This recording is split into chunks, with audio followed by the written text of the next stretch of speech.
우리나라 속담에 이런 속담이 있습니다. 뭐로 가도 어디만 가면 된다고요? 서울만 가면 된다. 여러분, 이 속담이 의미하는 바가 뭔지 잘 아실 겁니다. 수단이나 방법, 그게 어떻든지 간에 목적만 이루면 된다라는 뜻입니다. 다르게 말하면 과정이 어떠하든 결과만 좋으면 된다라는 뜻이기도 합니다. 여러분은 이 말에 동의하십니까? 뭐로 가도 서울만 가면 된다. 과연 여러분은 이 말에 동의하십니까? 만약에 여러분이 이 말에 동의하신다면 여러분은 그리스도인이 어떤 사람인가를 잘 모르는 겁니다. 왜냐하면 우리 그리스도인은 어떤 결과, 그것을 중요하게 여기는 사람들이 아니라 무슨 일을 하든 그 이유를 중요하게 여기고 그 과정을 중요하게 여기는 사람이기 때문에 그렇습니다. 그러므로 오늘 말씀을 통해서 결과가 아닌 이유와 과정을 중요하게 여기는 것을 배우고 그것을 다짐하는 그런 시간이 되기를 바랍니다. 우리 지난주 말씀 기억나십니까? 하나님은 어떻게 일하신다고요? 실패로도 일하시는 분이시다. 맞습니다. 하나님은 다양하게 일하십니다. 하나님은 대단히 창의적으로 일하십니다. 심지어 하나님은 실패로도 일하시는 분이십니다. 그렇기 때문에요, 내 뜻대로 안 되고 내 계획대로 안 되고 실패라고 느껴지는 그 순간에도 우리는 낙심하거나 또 좌절하지 말고 하나님을 더 붙들어야 하며 더 나아가서 모든 사람에게 너그럽고 관대한 사람이 되어야 한다. 이게 지난주 말씀이었습니다. 이제 오늘 말씀을 살펴보려고 합니다. 오늘 본문을 자세히 보면요, 등장인물이 세 부류의 사람입니다. 첫 번째는 12절을 보면 내가 라고 말을 합니다. 여기서 말하는 내가는 누굴까요? 12절에 내가 누구를 말할까요? 바로 사도 바울을 말하는 겁니다. 이게 첫 번째 등장인물입니다. 바울이. 두 번째는 14절입니다. 14절을 보면 형제 중.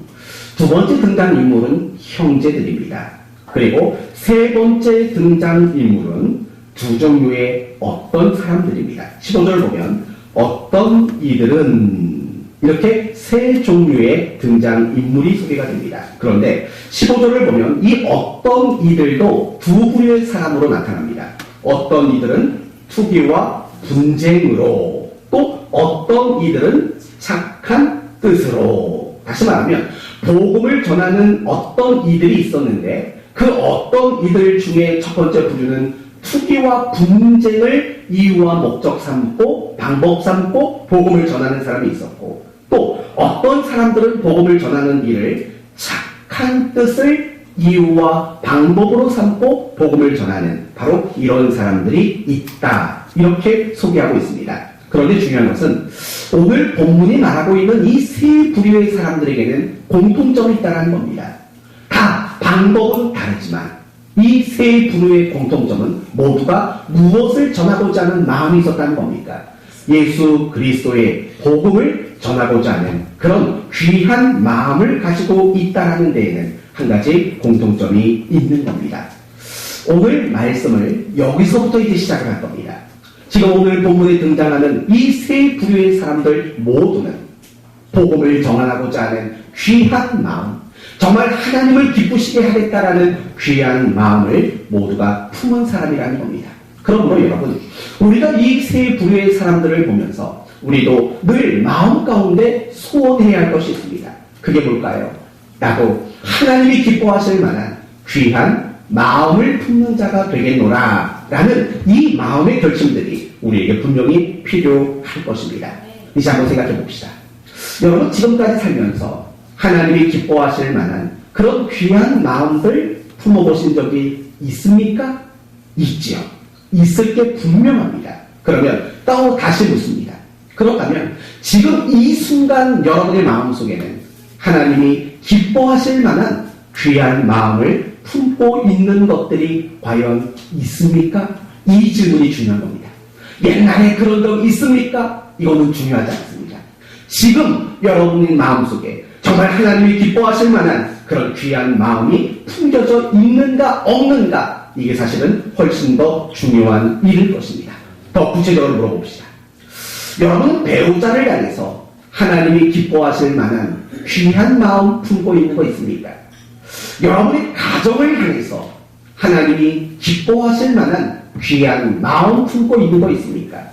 여러분의 사업과 여러분의 일터 속에서 하나님을 기쁘시게 할 만한 귀한 마음을 품고 있는 것 있습니까? 교회를 향해서 하나님이 기뻐하실 만한 마음을 품고 있습니까? 우리 사랑하는 지체들 서로를 향해서 하나님이 기뻐하실 만한 귀한 마음 품고 있는 것은 혹시 있습니까? 여러분의 주변에서 믿지 않는 사람들을 향해서 여러분이 하나님이 기뻐하실 만한 귀한 마음 품고 있는 것 혹시 있으십니까? 만약에 여러분의 마음속에 하나님이 기뻐하실 만한 마음이 품겨져 있다면 하나님은 여러분을 칭찬하실 겁니다. 더 나아가서 하나님은 여러분을 분명히 축복해 주실 겁니다. 그러나 그거보다 더 놀라운 일이 있습니다. 그게 뭐냐면 하나님은 항상 어떤 사람을 쓰시냐면 마음에 귀한 마음, 정말 하나님이 기뻐하실 만한 귀한 마음을 품고 있는 그 사람을 통해서 일하신다는 겁니다. 더 나아가서 그 사람이 품고 있는 마음보다도 더 큰 걸 이루시는 하나님이라는 것을 믿는 여러분 되시기를 바랍니다. 예를 들어볼까요? 모세를 생각해 보십시오. 모세는 학대당하는 자기 민족을 봤습니다. 그리고 그들을 도와주고 싶은 귀한 마음을 품었습니다. 그래서 결국 어떻게 됐습니까? 하나님은 이 모세를 통해서 이스라엘을 해방시키도록 만드셨습니다. 그는 단지 학대당하는 그들을 돕는 것뿐이었습니다. 그러나 그들을 위해 모세가 한 일은 뭡니까? 그들을 아예 해방시키고 하나님 백성으로 세우는 일을 모세가 했다는 겁니다. 놀랍지 않습니까? 도와주고자 하는 귀한 마음만 먹었는데 그 사람을 쓴 것이고 그 사람이 품고 있는 귀한 마음보다도 더 크고 놀라운 일을 하나님은 이루어 내셨다는 겁니다. 다윗을 생각해 보십시다. 다윗은 늘 하나님의 성전이 세워졌으면 하는 마음을 먹었습니다. 그런데 그 귀한 마음을 먹은 다윗을 통해 하나님은 성전 건축에 필요한 모든 걸 준비시켰습니다. 더 놀라운 것은 이 다윗의 후손을 통해서 진정한 성전이신 예수 그리스도가 이 땅에 태어나는 그 씨앗의 역할을 하나님은 사용하셨다는 겁니다. 다윗의 이 모습 속에서도 분명히 드러납니다. 귀한 마음 품은 사람 쓰시고 그 사람이 품고 있는 그 마음보다도 더 크고 놀라운 일을 하나님은 행하시는 겁니다. 이사야 선지자도 마찬가지입니다. 이사야가 선지자로 부름받았을 때 그 시대는 나라가 망해가는 시대였습니다. 뿐만 아니라 왕까지 죽었던, 정말 그 어떤 위로도 소망도 없었던 시대였습니다. 이사야 선지자는 그런 백성들을 위로하고 싶었습니다. 그런데 그 귀한 마음을 품은 이사야 선지자를 통해서 하나님이 하신 일이 뭡니까? 메시아를 소개하심으로 진정한 위로를 이사야 선지자를 통해서 행하시고 그를 통해서 이스라엘 백성들을 다시 일으키시는 귀한 일들을 행하게 되셨다는 겁니다. 이처럼 우리가 성경을 보면 하나님은 어떤 사람을 주로 쓰셨냐면 귀한 마음, 정말 하나님이 보시기에 기뻐하실 만한 이렇게 귀한 마음을 품은 사람들을 하나님은 쓰셨다는 것을 알고 더 나아가서 그 사람이 품은 그 일보다도 더 큰 일을 하나님은 항상 이루어낸다는 사실을 우리는 늘 잊지 말아야 합니다.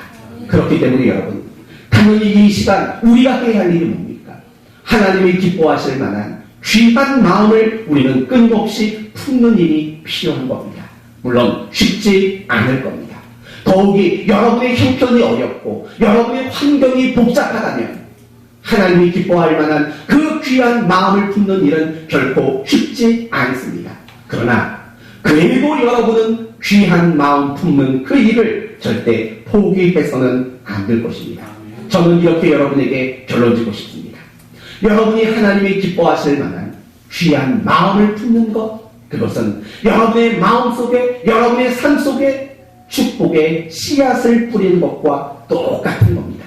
저는 여러분이 하나님 앞에 귀한 마음을 품는 축복의 씨앗을 여러분의 삶의 자리에 많이 뿌려낼 수 있는 여러분 모두가 되시고 여러분이 귀한 마음 품은 그 모든 일들 속에서도 열매가 맺어지게 되기를 예수 그리스도의 이름으로 축원드립니다.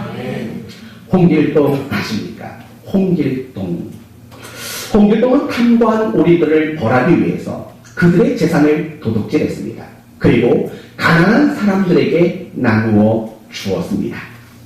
그래서 사람들은 이 홍길동을 의적이라고 부르고 심지어는 홍길동을 영웅이라고까지 그렇게 호칭하는 것을 알 겁니다. 이제 여러분에게 묻습니다. 정말 홍길동이가 영웅이 맞을까요? 정말 홍길동이 영웅일까요? 혹시 여러분 중에 홍길동 팬 있습니까? 있으면 양해하시고 결과적으로 본다면 홍길동은 영웅입니다. 왜요? 가난한 자들을 도왔지 않습니까? 정말 굶주리는 자들을 도왔으므로 그는 영웅이 맞아 보입니다. 그리고 홍길동이 품었던 마음도 너무나도 귀한 마음입니다. 잘못된 관료들을 벌하고 굶주리는 백성들을 돕겠다는 마음, 얼마나 귀한 마음입니까? 그러나 말합니다.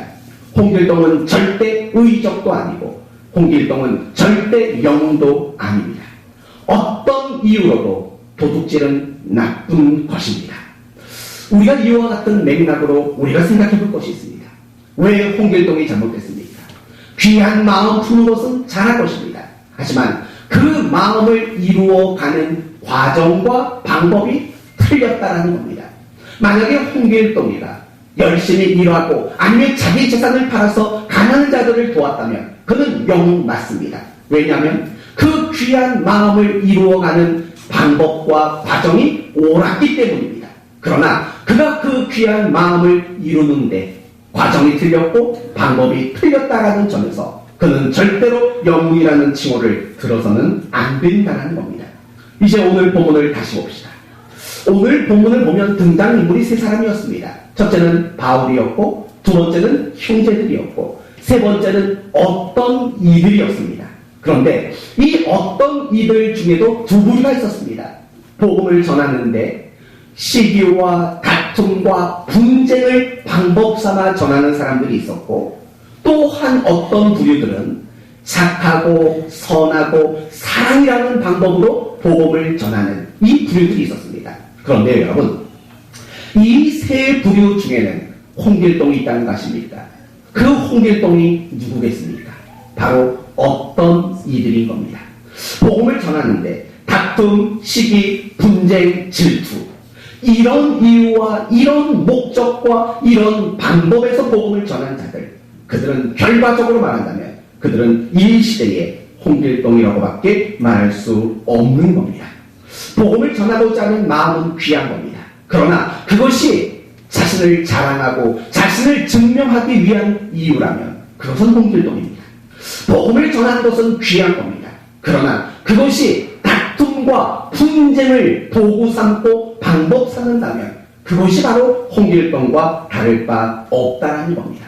사랑하는 성도 여러분, 하나님은 결과를 중요하게 보시는 분이 아닙니다. 하나님은 결과보다는 이유, 과정, 방법 이런 것들을 하나님은 훨씬 더 중요하게 여기시는 분이십니다. 그러나 너무나도 많은 신자들이 여기에서 실수를 합니다. 결과만 좋으면 됐지, 열매만 있으면 되지라는 여기에 집착하는 실수를 할 때가 얼마나 많은지 모릅니다. 성경을 보면은요, 온통 그런 사람들로 가득 차 있습니다. 예를 들면 이유가 잘못된 사람들이 성경에 많습니다. 이유가 잘못된 사람. 예를 들면 헤롯 왕 여러분 아시죠? 예수님이 태어났을 때 동방 박사들이 별을 보고 찾아옵니다. 그리고 묻습니다. 예수가 그 메시아가 어디에서 태어났느냐? 아무도 모릅니다. 그때 헤롯이 동방 박사들을 불러다가 뭐라고 말합니까? 너희가 그분을 찾거든 가는 길에 내게 들려서 그분이 어디에 있는지 얘기 좀 해달라. 나도 경배하겠다라고 얘기를 합니다. 여러분, 그 아기 예수를 경배하겠다라는 것은 옳은 거죠. 그러나 그 진짜 이유는 뭐였을까요? 죽이려는 거죠. 이유가 잘못된 거죠. 경배라는 것을 말하고 있지만 사실 그 경배의 목적은 죽이기 위한 이유였던 것 아니겠습니까? 예수님은 베드로와 야고보와 요한 세 사람을 데리고 변화산에 올라갔습니다. 그 밑에는 제자 몇 명이 있었을까요? 너무 어려운가요? 다시 해볼게요. 예수님의 제자는 12명입니다. 예수님이 3명의 제자를 변화산에 데리고 올라갔습니다. 산 밑에는 몇 명이었을까요? 9명이죠. 이 9명이 산 밑에서 기다리는 가운데 귀신 들려 병든 아이를 데리고 한 아버지가 찾아옵니다. 그리고 부탁합니다. 고쳐달라고. 이 9명이 이 귀신 들린 아이를 붙잡고 정말 간절히 기도합니다. 여러분, 얼마나 귀한 일입니까? 병들고 귀신 들린 자 놓고 정말 간절히 기도하는 거 귀한 일 아닙니까? 근데 그거 틀린 겁니다. 왜 틀렸는 줄 아십니까? 이 9명의 제자가 그 귀신 들린 아이를 위해 간절히 기도한 이유가 틀렸기 때문입니다. 왜 틀렸을까요? 바로 이런 거죠. 늘 이 9명은 그 3명의 제자들에게 열등감과 질투심을 느꼈던 사람들입니다. 아마도 산 아래에서 이런 얘기하고 있었을 게 뻔합니다. 쟤네가 뭐 얼마나 잘났길래, 왜 예수님은 쟤네들만 맨날 데리고 다녀? 우린 도대체 뭐야? 우리가 그렇게 못났어? 아니잖아. 우리 잘 갔잖아. 뭐 이런 식 얘기가 얼마나 많이 나왔겠습니까? 근데 때마침 귀신 들리고 병든 아이가 온 겁니다. 뭘로 받겠습니까? 우리가 쟤네 3명보다 못날 것이 없는 사람이라는 걸 증명하고 싶었을 겁니다. 아마 이랬겠죠. 우리 이 아이 고쳐내고 귀신 쫓아내주고 붙잡고 있다가 예수님 내려오면 한번 뻐겨보자. 우리가 고쳤어요. 우리가 쟤네들 못했던 일 우리가 했다고. 아마 이런 식의 마음을 먹고 그 아이를 위해 기도했던 건 아니겠습니까? 결과는 뭡니까? 쫓아냈습니까? 못했습니까? 못했습니다. 당연하지요. 이유가 잘못됐는데 하나님이 어떻게 그 사람들을 통해서 역사를 하겠습니까? 그렇지 않습니까? 맞습니다. 이처럼 성경을 보면 귀한 일을 하면서도 이유가 잘못된 사람들이 얼마나 많은지 모릅니다. 이번에는 방법이 잘못된 사람들에 대한 이야기도 너무나도 많습니다. 유다의 며느리가 누군지 혹시 기억하십니까? 다말. 이건 권사님들 아니면 답이 나오기 어려운 말입니다. 다말입니다. 근데 이 다말이 유다의 첫 번째 아들 엘이라는 사람과 결혼을 했습니다. 근데 아기를 낳지 못하고 엘이 남편이 죽었습니다. 그런데 유대인들의 결혼법이 있지 않습니까? 계대 결혼법이라고. 첫째 형이 결혼세를 못 나면 둘째 동생이 그 형수와 결혼을 하는 겁니다. 그래서 둘째 아들 오난이라는 아들이 이 형수 다말과 결혼을 했습니다. 그런데 또 죽어버렸습니다. 그러니까 유다가 마음속으로 무슨 생각을 했냐면 저 며느리가 사람 잡아먹는 며느리라고. 그러니까 3번째 아들과 결혼시키는 것이 두려웠던 겁니다. 그래서 이렇게 말합니다. 셋째는 아직 어리니까 너 친정에 가. 이런 식으로 떨고 낸 겁니다. 그런데 여러분, 이 다말은 계속 무슨 마음에 귀한 마음이 있었냐면 그래도 내가 유다의 가문을 이어주어야 한다는 귀한 마음이 있었던 겁니다. 그런데 이 시아버지는 자꾸 셋째 아들을 안 주는 겁니다. 그래서 무슨 방법을 썼냐면 창녀의 옷을 입었습니다. 창녀의 옷. 그리고 이 유가 자기 시아버지에게 다가를 담는 겁니다. 그리고 시아버지를 유혹해서 시아버지와 동침을 하고 아기를 낳았습니다. 여러분, 대를 이어주겠다라는 마음은 얼마나 귀한 마음입니까? 그러나 뭐가 틀린 겁니까? 방법이 틀렸죠. 여러분, 롯의 2 딸들도 똑같은 거 아닙니까? 대를 잇겠다고 아버지에게 술 마시고 아버지와 2 딸이 동침했던 것. 소원하는 마음은 귀하지만 방법이 너무나도 잘못된 겁니다. 야곱을 보십시오. 야곱은 장자권을 사모했지 않습니까? 그거 귀한 일입니다. 하나님 앞에 그런 영적인 복을 소망하는 거 얼마나 귀한 마음입니까? 그런데 문제는 뭡니까? 그 귀한 마음을 이루는 방법이 잘못됐다는 겁니다. 배고픈 형을 이용해 먹었죠. 그리고 눈이 안 좋은 아버지를 속여 먹었습니다. 그렇게 이용하고 속이는 방법으로, 그런 방식으로 자기가 소원하는 귀한 것들을 얻어내려고 했던 게 바로 야곱 아닙니까? 사울 왕도 마찬가지입니다.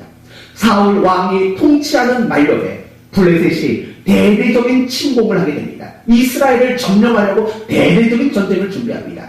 그때 사울은 하나님의 뜻을 묻고 싶었습니다. 얼마나 대단하고 얼마나 귀한 일입니까? 그런데 방법이 잘못됐습니다. 당연히 하나님의 뜻을 묻고 싶으면 하나님께 나가거나 선지자를 찾거나 어떤 영적인 사람을 찾아야죠. 어디를 찾아갑니까? 엔돌의 신접한 여인을 찾아가서 하나님의 뜻을 물어보려고 하는 그런 잘못된 방법을 그가 나타내고 있는 겁니다. 가룟 유다를 생각해 보십시오. 가룟 유다는 예수를 팔았습니다. 그리고 죄책감을 가졌습니다. 여러분, 죄책감이라는 것도 굉장히 귀한 거 아닙니까? 이런 죄책감은 아무나 있는 게 아닙니다. 정말 하나님의 은혜가 있고 하나님이 함께하는 자들에게 이런 은혜가 있는 것들 아닙니까? 그런데 이 죄책감을 가지고 이 문제를 해결하는 방법이 틀렸습니다. 어떤 방법으로 해결하려고 했습니까? 자살이라는 방법으로 해결하려고 했던 겁니다.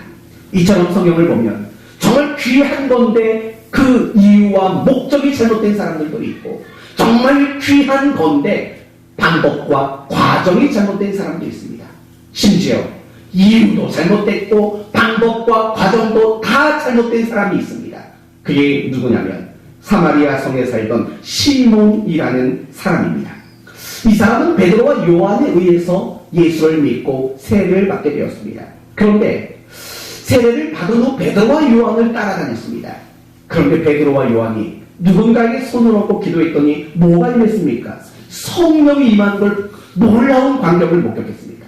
그때 이 시몬이라는 사람이 마음에 무슨 생각이 드냐면, 야, 나도 저렇게 성령을 누군가에게 줄 수 있는 능력 얻었으면 좋겠다. 그러면 돈벌이 좀 되겠다. 그 성령의 능력을 얻는 이유가 결국 돈벌이, 자랑, 과시 아니었습니까? 그런데 그 이유도 틀렸지만 방법도 틀렸습니다. 어떤 방법을 썼습니까? 돈. 내가 돈을 드릴 테니까 그 권능, 그 능력을 나에게 좀 주십시오. 돈으로 그 방법을 해결하려고 하는 이런 잘못을 그가 범하게 되는 겁니다. 이처럼 성경을 보면은 귀한 건데 이유가 잘못됐고 방법과 과정이 잘못된 그런 실수를 범했던 사람들의 이야기가 이렇게 많이 있습니다. 그런데 성도 여러분, 그게 그 사람들만의 실수였을까요? 어쩌면 그들의 실수가 오늘 나의 실수고 오늘 여러분의 실수는 아닐까요? 한번 물어봅시다. 여러분 11조 왜 합니까? 안 하는데요? 잘하셨습니까? 11조 왜 하십니까? 묻는다면 아마 말라기 3장이 제일 먼저 떠오르지 않겠습니까? 흔들어 물러 넘치도록 줄 것을 내가 믿으니까 합니다. 여러분, 그게 정말 이유라면 사실은 여러분 11조를 잘못하고 있는 겁니다. 여러분, 우리가 11조를 하는 진짜 이유는요, 이 모든 게 다 하나님의 것입니다 라는 걸 인정하는 믿음의 고백이지, 절대로 11조는 야바위가 아닙니다. 야바위가 뭔지 아시죠? 돈 먹고 돈 먹는 거, 그게 야바위인데 의외로 신자들 가운데 신앙생활을 신앙의 야바위로 삼는 사람들이 굉장히 많습니다. 내가 11조 이만큼 하면 하나님이 흔들고 눌러서 어떻게든 막 부어주겠지, 이걸 이유 삼는 사람들이 있습니다. 그건 잘못된 겁니다. 봉사하는 것도 마찬가지입니다. 내가 열심히 봉사하면 하나님이 뭔가 다른 특별한 보상 주겠지. 물론 주시겠죠. 그러나 그게 이유가 된다는 것은 분명히 잘못된 것 아니겠습니까? 내가 하나님을 찾는 이유가 나를 위함이라면 분명히 그 이유는 잘못된 겁니다. 그런데 그 실수를, 그 잘못을 우리가 은연중에 얼마나 많이 하는 줄 모릅니다. 말은 그렇게 말합니다. 아유, 11조를 드리는 거, 우리가 봉사하는 거, 하나님께 너무 감사하니까 하는 거고 하나님의 주권을 인정하니까 하지요 라고 말하지만 실상 내 삶에는 늘 그런 것들만 기대하는 겁니다. 했는데, 뭐 했는데, 늘 그런 생각 속에 우리가 실수하며 넘어질 때가 있습니다. 우리 모습 속에는요, 방법과 과정이 잘못된 것도 사실은 너무나도 많습니다. 사업하시는 분들 우리 교회 많지요? 뭐 잘 되는 분들은 없지만 아무튼 사업하는 분들이 많습니다. 종종 사업하시는 분들이 이렇게 말합니다. 목사님, 사업만 잘 되면 제가 교회를 지을게요. 정말 이렇게 얘기하셨던 분이 계시고요. 목사님, 사업만 잘 되면요 제가 헌금 무진장할게요 하는 분도 계십니다. 귀한 거죠. 여러분, 그런 마음 먹는 게 절대 쉬운 게 아니에요. 여러분, 사업해서 부자가 됐는데 그거 갖고 성전을 짓겠다, 그거 가지고 헌금 많이 하겠다, 이 마음 먹는 게 쉬운 것 같습니까? 어려운 거예요. 사람은요, 돈 앞에 약할 수밖에 없는 게 사람일 거예요. 근데 그런 마음 먹는 거 얼마나 귀하고 얼마나 복된 일입니까? 그런데 그 사업이 잘 되기 위해서 뒷거래를 합니다. 부정과 편법을 씁니다. 그게 옳을까요? 아니라는 겁니다. 분명히 하나님 앞에 귀한 마음을 품고 사업을 열심히 하는 거 좋습니다. 뒷거래하지 마십시오. 부정, 불법 저지르지 마셔야 합니다. 그게 만약에 여러분의 부정과 불법이 있다면 여러분의 그 일은 절대 귀한 일이 될 수 없는 걸 잊지 말아야 하는 겁니다. 종종 마음이 아픈 일이 뭔지 아십니까? 그 많은 교회들이 성전을 건축합니다. 지금의 성전보다 더 크고 좋은 걸 건축하죠. 근데 이상하게 들려오는 얘기는 어떤 교회가 성전을 건축하는데 비리와 부정과 불법, 편법이 있었다더라. 이런 말들이 얼마나 많이 들려오는지 모릅니다. 강남에 있는 그 유명한 교회도 그 구설수에 한참을 힘들어하지 않았습니까? 일산에 있는 아주 큰 어떤 교회도 그런 구설수였습니다. 아니, 건물을 지을 수 없는 땅에 교회를 어마어마하게 지어놓은 겁니다. 편법이죠. 편법이죠. 여러분, 성전을 짓는 일 귀한 일입니다. 그러나 부정과 비리와 편법이 투입되었다면 그 성전 건축이 하나님이 정말 받으실 만한 귀한 열매가 될 거라고 생각하십니까? 그런데 너무나도 많은 사람들이 그런 착각을 하고 있는 경우가 너무 많습니다. 여러분, 전도도 마찬가지입니다. 몇 년 전인가요? 봉은사 땅밟기라는 게 한참 논란이 됐던 적이 있죠. 뭡니까? 뭐 찬양학교인가요? 뭐 거기에 있는 사람들, 젊은이 20, 30대 젊은이들이 봉은사에 갔습니다. 그리고 뭐 했는 줄 아십니까? 봉은사 법당에 들어가서 기도를 하는 겁니다. 여기가 무너지게 해달라고. 심지어 어떤 사진까지 올라왔냐면 스님이 아무튼 앉아서 뭐 하고 있는데 뒤에서 그 머리에 안수를 하면서 기도하는 장면까지 나왔습니다. 그건 정신 나간 짓입니다. 여러분, 전도하는 거 귀한 일입니다. 그래요. 스님이든 누구든 복음을 전해야죠. 귀한 일입니다. 그러나 그 방법은 몰상식한 방법입니다. 그 방법은 상식 없는 인간의 모습인 겁니다. 그런데 의외로 많은 신자들이 복음을 전한다, 전도한다라는 그런 명분 아래서 정말 말도 안 되는 짓을 하는 이런 경우가 얼마나 많은지 모릅니다. 성도들이 함께 교제하고 성도들이 더 친밀해지는 거 굉장히 좋습니다. 우리 교회도 지금 교제가 많아지고 있지 않습니까? 토요일이면 한 10명 가까운 성도들이 나와서 라면 끓여 먹고 청소하고 밥 해주고 뭐 이렇게 해서 교제도 참 많이 합니다. 좋은 겁니다. 더 많아져야 합니다.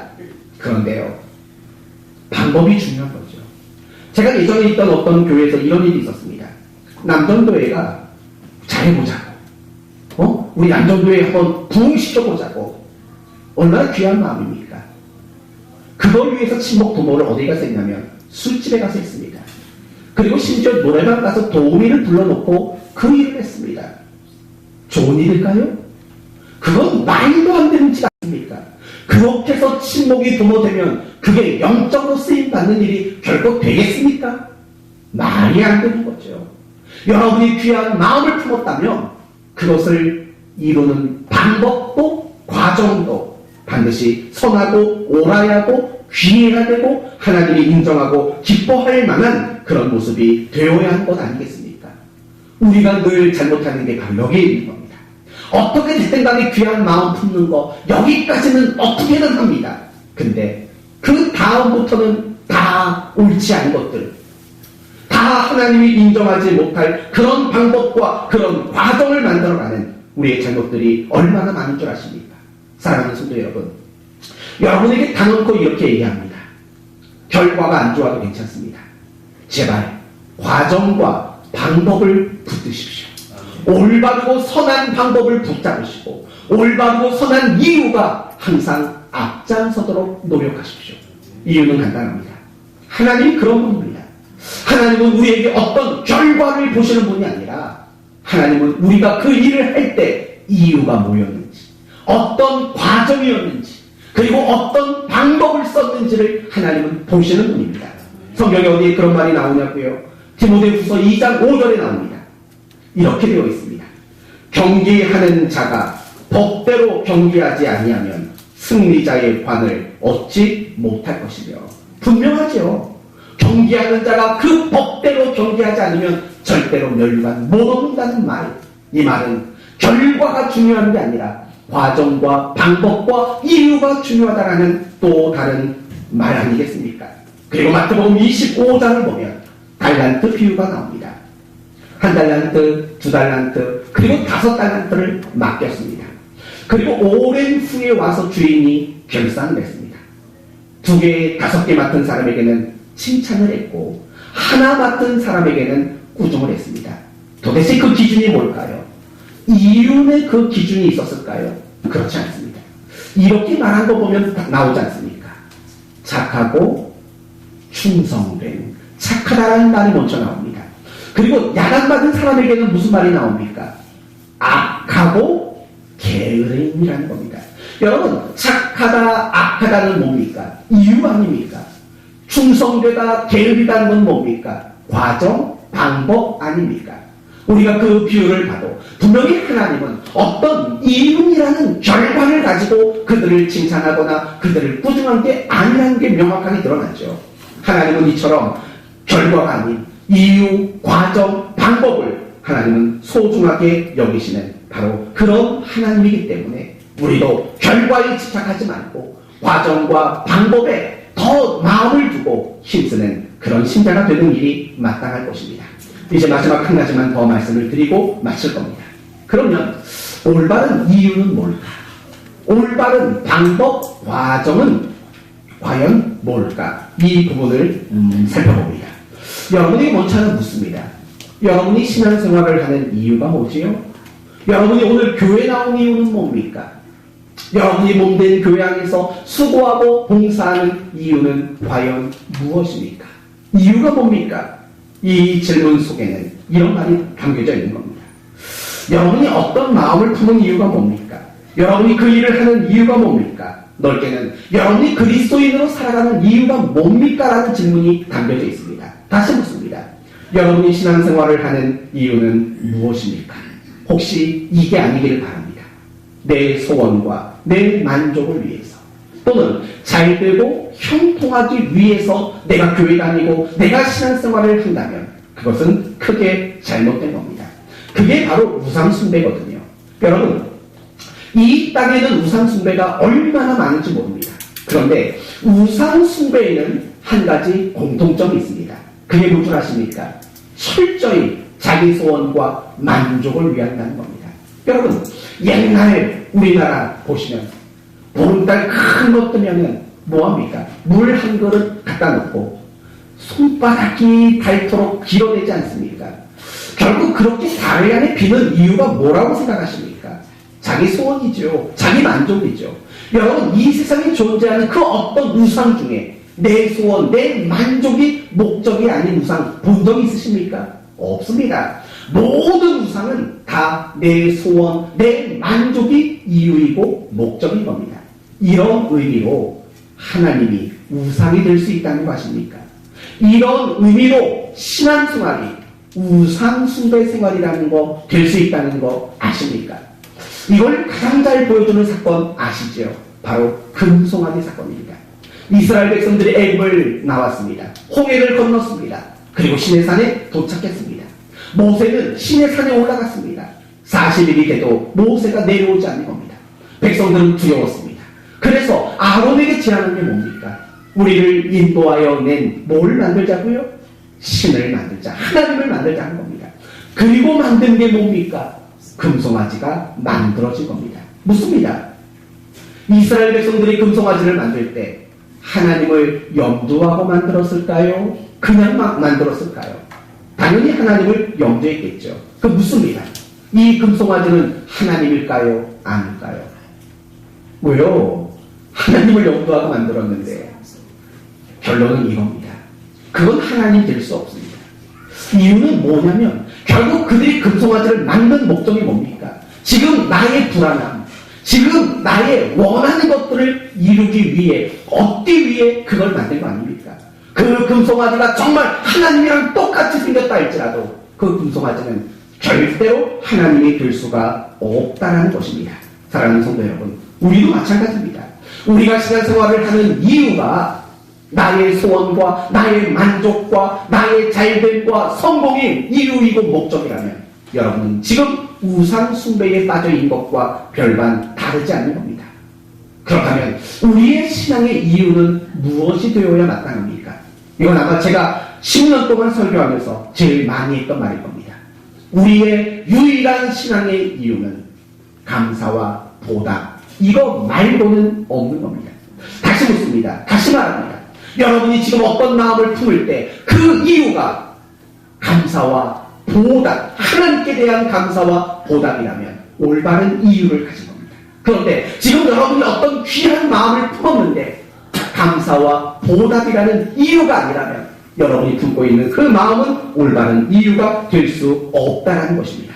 사랑하는 성도 여러분, 항상 여러분이 어떤 귀한 마음을 품을 때 물으셔야 합니다. 이게 정말 하나님께만 감사와 보답이라는 이유로 이 마음을 품게 되었는지 이걸 점검하십시오. 그리고 감사와 보답이라는 이유에서 벗어나는 그 어떤 명분도 그것은 올바른 이유가 되지 않는다는 사실을 잊지 마십시오. 오직 우리의 마음, 우리의 행함, 우리의 모든 이유는 하나님께 대한 감사와 보답, 이거 말고는 그 어떤 것도 우리에게 이유가 될 수 없는 겁니다. 마지막 한 가지 더요. 그러면 올바른 방법은 뭘까요? 내가 귀한 마음을 품었다면 그 일을 이루어가는 가장 올바른 방법은 뭘까? 이겁니다. 하나님 사랑과 이웃 사랑입니다. 특별히 이웃 사랑이 방법이 되어야 하고 과정이 되어야 하는 겁니다. 성도 여러분, 사랑이 뭘까요? 연필로 쓰는 거. 사랑이 뭘까요? 사전을 찾아보면 사랑은 한 가지입니다. 감정입니다. 누군가에 대한 좋은 감정, 또 반대로 이렇게도 말하더라고요. 누군가에 대한 부정적인 감정도 사랑이다. 이렇게 네이버 국어사전이 이야기하는 걸 제가 봤습니다. 그러나 성경이 말하는 사랑은 감정이 아니라는 거 아시죠? 성경이 말하는 사랑은 뭡니까? 그 사람의 필요를 채워주는 겁니다. 강동한 날 쓰러진 자에게 치료해주고 도와주는 것, 그 사람의 필요 아닙니까? 그게 사랑이라는 거고, 더 나아가서 그 사람의 유익을 위해 해주는 것이 사랑이고, 그 사람을 덕 세워주는 것이 결국 사랑이 되는 겁니다. 이게 방법이 되어야 돼요. 여러분, 내일부터요, 우리 교회 예배당 인테리어를 일주일간 시작합니다. 천장부터, 조명부터, 바닥부터, 벽까지 이 예배당 안에 있는 대부분을 다시 인테리어 할 겁니다. 최소의 비용으로 고효율을 내기 위해서 할 겁니다. 이게 20년 된 겁니다. 지금 이 예배당 이 모습이 딱 20년 된 겁니다. 앞에 있는 교회가 10년을 했고 우리 교회가 11년째 된 겁니다. 그래서 뒤쪽에 가보면 바닥이 다 떨어져 있습니다. 벽도 보면 막 떨어져 있고 너덜거리는 것들이 얼마나 많은지 모릅니다.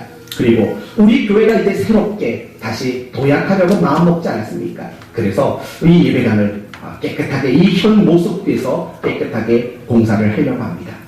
우려가 되는 게 하나 있습니다. 공사를 다 끝내놓고 나면 여러분의 의견이 분분할 겁니다. 잘했어요. 이건 뭐예요? 하는 분도 분명히 계실 겁니다. 그래도 여러분이 하나 잊지 말 게 있습니다. 우리가 이 공사를 하면서 제일 신경 쓴 게 뭔지 아십니까? 과정입니다. 과정. 그렇기 때문에 어쩌면 결과는 우리에게 흡족하지 않을 수도 있습니다. 그러나 하나님이 바라시는 결과는 분명히 이루어지게 될 것입니다. 그걸 우리는 잊지 말자는 겁니다. 교회 일도 다 마찬가지입니다. 우리 뭐 하자.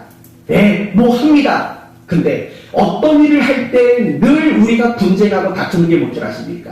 결과를 생각해서 그러는 거예요. 아니 이렇게 안 하면 결과가 안 좋아요. 이렇게 해야 돼요.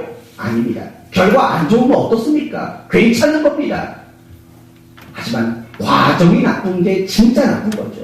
비록 결과는 미흡하더라도요, 과정이 서로 배려하고 저 사람을 일으켜주고 저 사람이 믿음 위에 설 수 있는 방법이라면 이 벽을 시커멓게 칠해도 괜찮은 겁니다.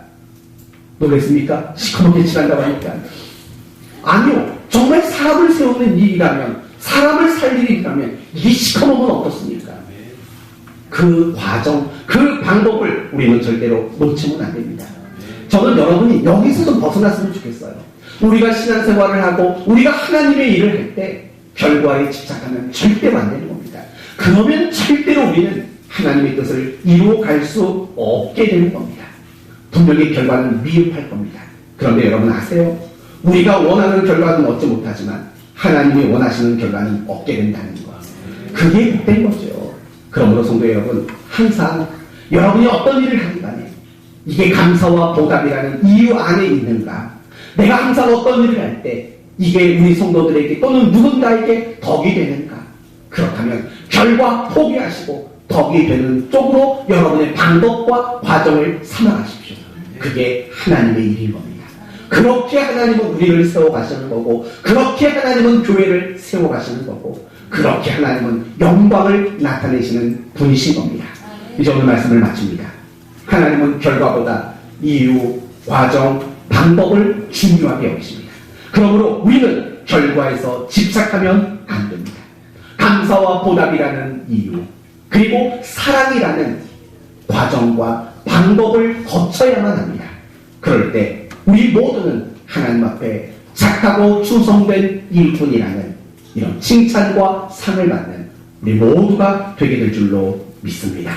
이유, 과정, 방법, 이 세 가지가 여러분을 칭찬받는 자 되게 되기를 예수 그리스도의 이름으로 축원드립니다. 아멘. 기도합시다. 감사하신 주님,